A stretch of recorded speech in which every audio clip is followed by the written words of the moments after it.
A good evening to you, my candidate or my student and my fellow colleague in this teaching field.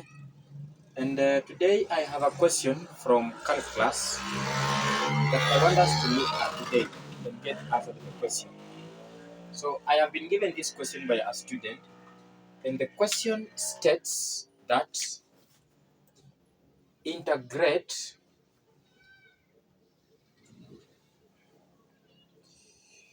root x less 1, and this is raised to 2, then all this is divided by the root of x.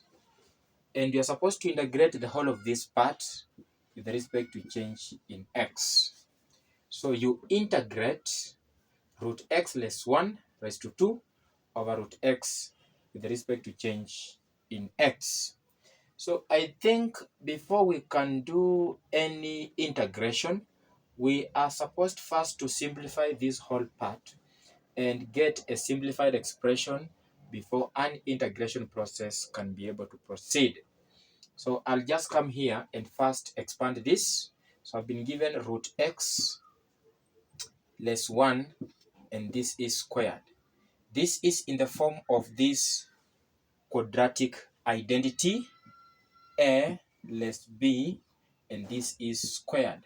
And I think if you go back to your mathematics in what you covered in a particular topic called quadratic expressions or equations, you are told that the first quadratic identity is a plus b squared.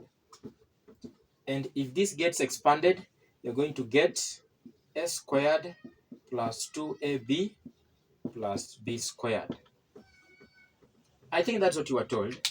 So let me just rewrite it well here so that you can be able to get it very well. So it is a plus b, and this is squared, the first quadratic identity. So this translates into a squared plus 2ab plus b squared. That is the first quadratic identity. And the second quadratic identity states a minus b squared will translate into a squared minus 2ab plus b squared.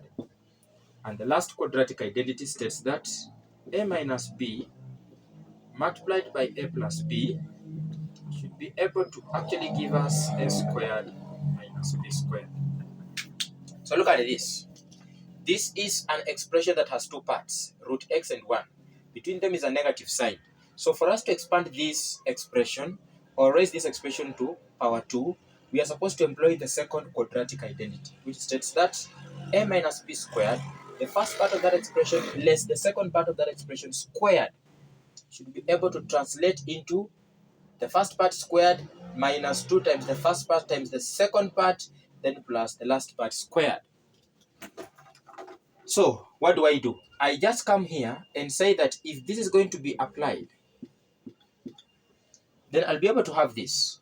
I'll just take the first part, that is root x, I raise it to 2. Look at this. The first part is a, so the first part is raised to 2. Then I say less 2 times the first part, that is a, which is root x, times the last part, which is actually b, which gives us now negative 1. Correct.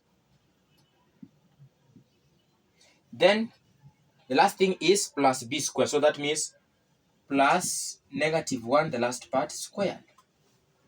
That should be able to give us an expanded form of that expression. So root x squared will actually end up having this square and this square root disappearing. So we'll be left with x minus, 2 times root x times negative 1. That gives us 2 root x, then times negative 1, then plus negative 1 squared, that is just 1. Because if you square a negative number, it gives you a positive number. So 1 squared is just 1. So negative 1 squared is just the same as negative 1 times negative 1. That gives you positive 1. So we shall proceed. Then have x, okay? And then less, that is very correct, into brackets, we have 2 root x times 1. That gives us 2 root x. Of course, 2 times negative 1 is just negative 2. And because we are supposed to have a negative sign here, that's why the negative sign must appear here. So it's a must. You close the bracket and then say plus 1. Look at that. So we don't even need to put this negative here, because at the end of the day, the negative is already appearing here. So it's just 2 times root x times 1. 2 times root x, that is 2 root x, times 1, it still remains 2 root xy. A number multiplied by 1 is the same number, so there's no difference. So our final expression is going to be x minus 2 root x plus 1. Now we will then proceed and have this expression, now an expanded form of this numerator, being able to get put over the denominator before any integration can get done. So we shall say, then we will have this. We'll have integrate. I won't repeat again writing this expression squared. I'll capture this because this is an expanded form of this.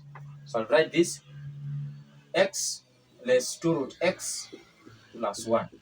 Then this is over root x. And you should be able to integrate this with respect to change in x. We will come here and be able to ensure that these parts are split or separated, so that each part has to actually get put over root x as the denominator. If I say, let me give you an example here. If I say 2x minus 3 over 3, and I want to actually split those parts on the numerator side, I'll have 2x over 3, okay, less 3 over 3. That means this denominator, which is 3, is getting shared by these two parts of the numerator. So I'll just pick the first part of the numerator, 2x, over this denominator, then less the second part of that numerator over that same denominator. So we'll proceed. Then we are going to have this. Integrate x over root x. Then less 2 root x over root x. Then plus 1 over root x. Correct. Then the next thing, for us to even get the answer to that question, we are supposed to ensure that this denominator is here to serve each and every part of that numerator. So x can get divided by root x, 2 root x can get divided by root x, and again 1 can get divided by root x. That's what it means. So we'll come here and then say this integration should be with respect to change in x. Now we'll come here and say this is the same as saying x, okay, divide by root x minus this root x and this root x can divide. And we shall be left with the 2. Then plus, we shall have 1 divided by root x. Now, instead of getting to this point, we shall be able to come here and say x, okay, divided by x. That root x means x raised to a half. Come back here. If I say root 4, this is the same as saying 4 raised to a half. So the square root of a number is the same as that number raised to a half. So it means the same thing. Then less 2 plus 1 divided by x raised to a half. Now, this is the same as x raised to 1. Let's apply the laws of indices. We shall have x raised to 1 minus a half. We said with the laws of indices, when the bases are the same, we just pick one base. Then if the sign is division between those two, we shall minus the powers. So we shall just say 1 minus a half. So the bases are both x and x. So you just pick one base, which is x. Take the first power, 1. The sign between them, division. So it becomes minus. So minus a half. Then we shall say less 2. Now, a note here. 1 divided by x power a half will be able to give us plus x power negative a half. There's something I want to actually teach you here. If I come here and say 1 over x, this is the same as saying x raised to negative 1. It's the same thing. It's just like getting the reciprocal. If someone says 1 over 2 and someone else says 2 raised to negative 1, they should get the same answer. So if I want to actually get a whole number form of this thing, so you change it from a fraction form to a whole number form, what do? Get the reciprocal. You write that number, get the denominator, isn't it? Get it written as the numerator. So you have 2 raised to a negative what? Power, which is negative 1. So 1 over 10 is the same as 10 raised to negative 1. Just come back here. 1 over root x. I was supposed just to have written x raised to negative a half. Because I've told you root x is the same as x raised to a half. So 1 over root x is the same as x raised to negative a half. So let's be able to actually finalize on this. We shall be able to have now x raised to a half. That is 1 minus a half. Then less 2, then plus x raised to negative a half. So you want to integrate this with respect to change in x. How do you integrate? With integration, the power is increased by 1 and the resultant power is able to actually get taken as the denominator. That means I'll come here and say x raised to a half, then plus 1. So the power is a half. I increase that power by 1. Then I divide by 1.5. Where did I get 1.5? I've told you the original or the initial power is a half. We need to increase this power by 1. We add 1. Then we divide by the resultant power. So the resultant power is a half plus 1, which is actually 1.5. Next, less 2. We are integrating. We have to actually bring back that x that got dropped when that expression got differentiated. So whenever you are integrating and there's no any variable on a particular constant in that expression, please introduce that variable. And the existing variable here is x. We have no x here. These are constant in this expression. When I want to integrate it, I introduce that constant, which is x. Just like that, and you're actually done with that. And of course, you shall say there was no constant, which is 0. We have just introduced an imaginary x, so it was not there. So it is 0. Then increase the power of that introduced x by 1. Then divide by the resultant power. So it's 0 plus 1, which is 1. Then I say, the next step here, I'll have plus x raised to negative a half plus 1 over. So negative a half plus 1 is just 0.5. That's correct. Because the initial power is negative a half. So increase that power by 1. So you say plus 1. Then divide by the resultant power. How do I get 0.5? Negative a half plus 1. It's the same as saying 1 minus a half, which is 0.5 or a half.